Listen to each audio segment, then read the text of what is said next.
en Tenochtitlan.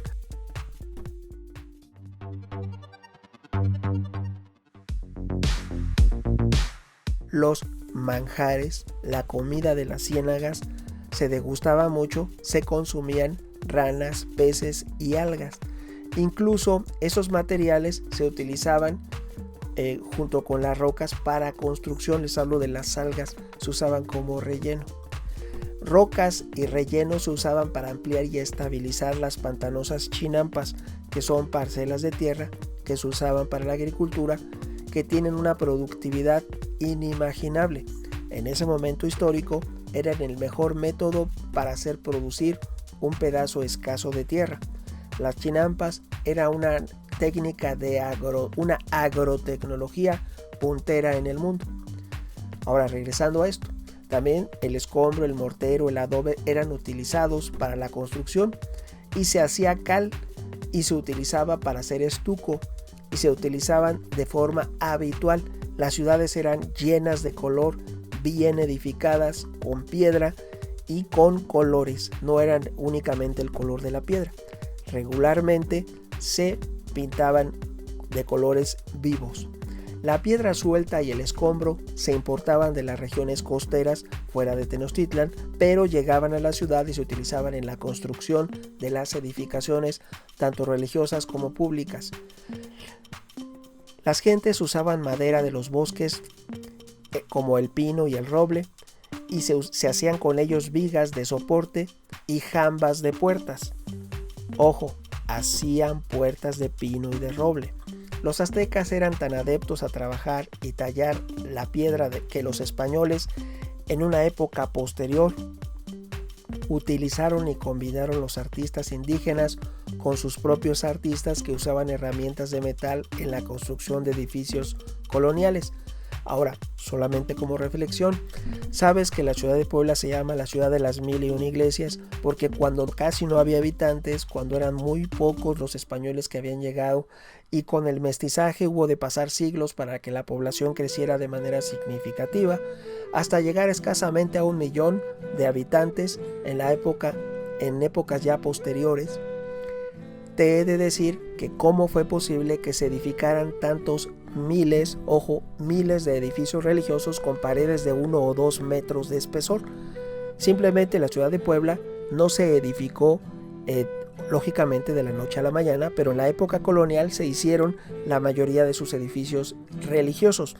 ¿Cómo los hicieron tan poquitos indígenas? ¿Quiénes construyeron tantos edificios, incluso en la capital, en la Ciudad de México, cuando ya era virreinato, cuando estamos en la colonia? ¿Quién construyó tan masivos y pesados edificios?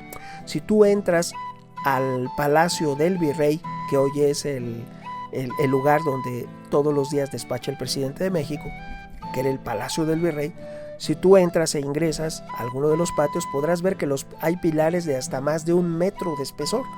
¿Quién construyó eso con tan pocos habitantes?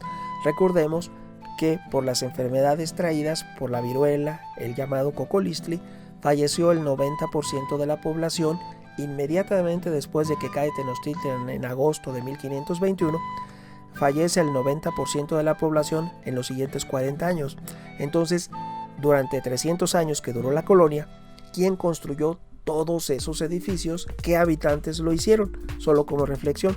Ahora, regresando a la arquitectura azteca, que es monumental y prodigiosa, te diré que en relación al recinto de Tenochtitlan, esta fue una ciudad que representó poder y resistencia, así como una metáfora viviente de la historia migratoria de los aztecas y de la supremacía de su dios del sol, Huitzilopochtli. Fue un asentamiento urbano isleño que en el momento de la conquista española albergaba aproximadamente a 200,000 habitantes solamente de Tenochtitlan. No estoy incluyendo Texcoco, tampoco el área conurbada. Se dice que el área conurbada eran 800,000 habitantes a la llegada de los españoles. Su nombre proviene de Tetl, roca, y Nochtli, cactus, y Tlán, un sufijo de ubicación. O sea que Tenochtitlan es la ciudad del cactus y la roca. También se cree que la ciudad recibió su nombre por Tenoch, un rey sacerdote que gobernó a los mexicas cuando la ciudad fue fundada en el año de 1325 de nuestra era. Tenoch había conducido a su gente a lo largo de los años y de privaciones en el Valle Central de México, y durante todo ese tiempo siguió devotamente las señales de Huitzilopochtli que llevaron a la fundación de Tenochtitlan. Tenoch predijo que la tierra donde los mexicas habrían de asentarse se encontraba vis a vis. Encontrarían a vis, que era un águila posada sobre un nopal devorando a una serpiente, un campo blanco, una rana blanca y un sauce blanco. Algunos de los mismos elementos fundacionales que aparecieron en anteriores narraciones culturales como las de Tula y Cholula. Era común que encontraran esos elementos, no nada más se encontró ahí, ya lo habían encontrado en Tula, ya lo habían encontrado en Cholula y lo encontraron en lo que fue Tenochtitlan. El corazón de Copil, sobrino de Huitzilopochtli, determinaría el lugar exacto en el que habría de fundarse la ciudad. Copil era el hijo de Malinalxóchtli, la diosa hermana de Huitzilopochtli, y Malinalxóchtli era una hechicera malévola que los aztecas, que los mexicas abandonaron en Malinalco debido a sus malignas actividades de brujería. Malinalxóchtli alentó la animosidad entre su hijo y su hermano cuando Copil y Huitzilopochtli combatieron. Copil fue derrotado y su corazón arrojado sobre el lago de Texcoco.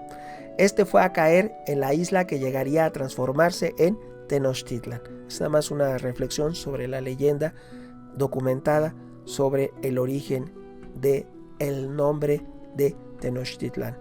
Cuando la ciudad sagrada fue fundada, de inmediato se erigió un templo para honrar a Huitzilopochtli. Fue lo primero que se hizo, ese templo. El templo se construyó con cañas y paja, con una base de pastos del pantano. Según la historia azteca, esa noche Huitzilopochtli le habló a un sacerdote y le aconsejó dividir la ciudad en 4 campán, 4 grandes barrios o distritos, con un templo dedicado a él, a Huitzilopochtli, en el centro. Este núcleo llegó a ser el recinto ceremonial de Tenochtitlan, con el templo mayor en el centro rodeado de otros templos y adoratorios que se fueron construyendo posteriormente.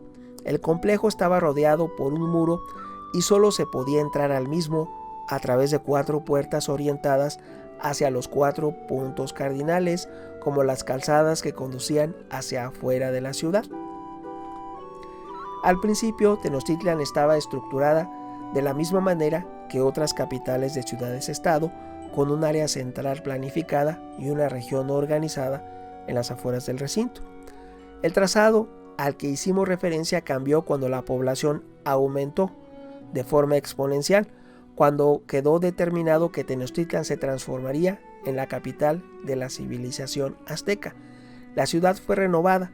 Los arquitectos de Tenochtitlan tomaron prestados muchos atributos estilísticos como la cuadrícula urbana de Teotihuacán y de Tula. Cuando la ciudad fue reconstruida, la ciudad tolteca de Tula fue saqueada. Muchos monumentos toltecas fueron incorporados a, Tenochtitlan. Uno de los rasgos definitorios de la arquitectura azteca en Tenochtitlan fueron los enormes edificios, debido a que las estructuras eran enormes y estaban asentadas sobre una isla pantanosa y barrosa, continuamente se hundían. Como resultado, se agregaban nuevas capas a las estructuras preexistentes. Esto se aplica de manera particular al Templo Mayor, situado en la plaza central. Los primeros edificios españoles sufrieron el mismo problema, se hundían rápidamente. Para afirmar su dominación, los españoles construyeron la actual Ciudad de México encima de la ciudad de Tenochtitlan. En algunas partes de la Ciudad de México, las estructuras aztecas se encuentran literalmente 8 metros abajo de las calles de la ciudad. ¿Y tú, qué opinas de la arquitectura de la Ciudad de México, de la antigua Tenochtitlan? Podemos encontrarla a 8 metros abajo de las calles de la actual Ciudad de México. Amigos y amigas, gracias.